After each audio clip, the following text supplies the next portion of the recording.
automation industry.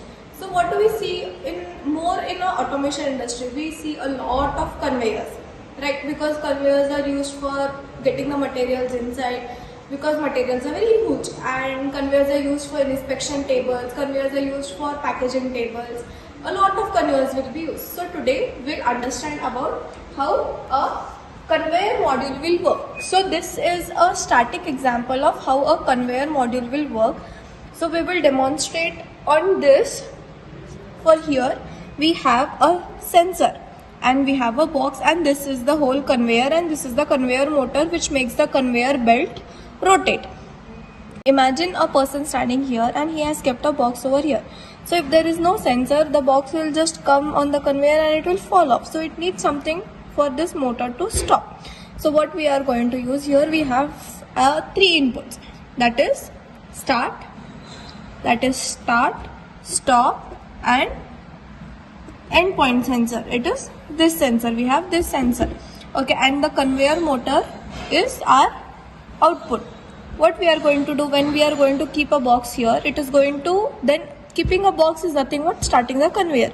So we have started the conveyor, the box slowly moves on the conveyor.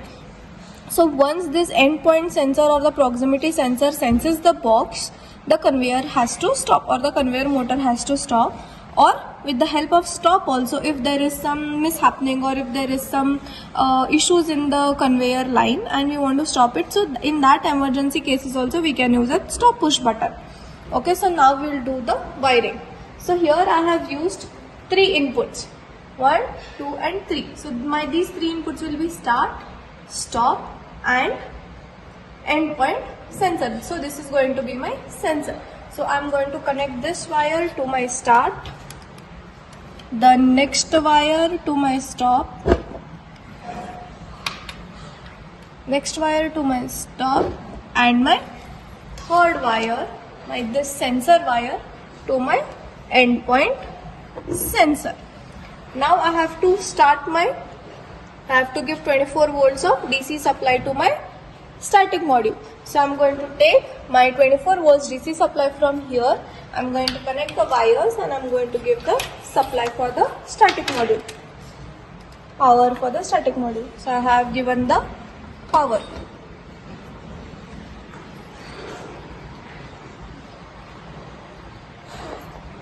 Here we have Q1.5 I have used as my output.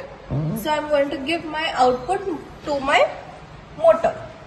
So it is going to turn on and off my motor. Okay. So now I am going to press start. So we imagine that I have kept the box and I have started the conveyor. So slowly the conveyor starts moving. So as we have not used any timers or we don't have any time constraints, so the box moves slowly, and once it reaches the endpoint sensor or the proximity sensor, here is the sensor. So once this sensor senses, so it will sense. So sensor will sense and the motor has to stop. Once the sensor will sense, the motor will stop, so that we can either remove or we can replace the box. So once again the sensor output is low, the conveyor will again start. So next box will be kept. So again sensor will sense, conveyor will stop. Again the sensor, it will be removed, again the conveyor will start. So this process will continuously go on until and unless we press stop button. Conveyor is a small part, but it is the base and the foundation of any automation industry. So let's start. So we are going to open our TI portal, configure our device as usual, and we are going to start with our programming, that is main OB1. So in the network I am going to write as Conveyor Static Module.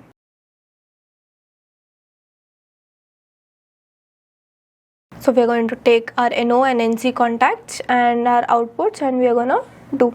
So open branch is nothing but go to shift to the next line and where we can do the connections.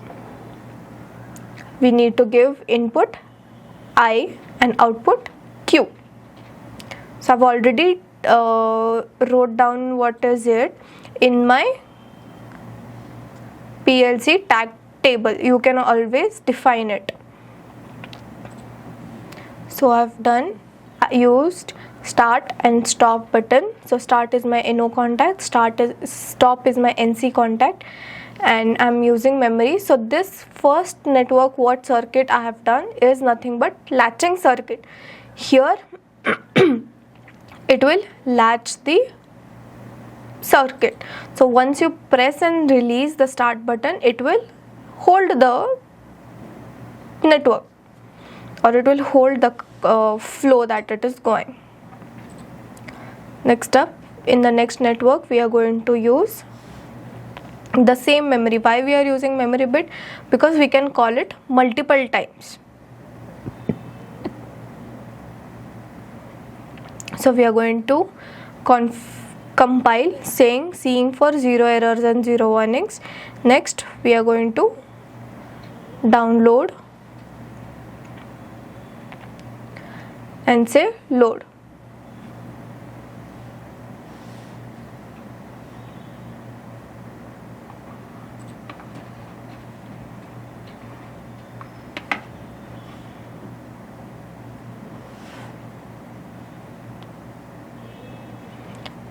Below there we can check for, it is showing 0 error, 0 warnings, loading is completed. Okay, so now click on go online. So our programming, like the TIA portal, is going to go online with the PLC hardware. So click on monitoring. Here you can see when I press start, I will just press start and leave it.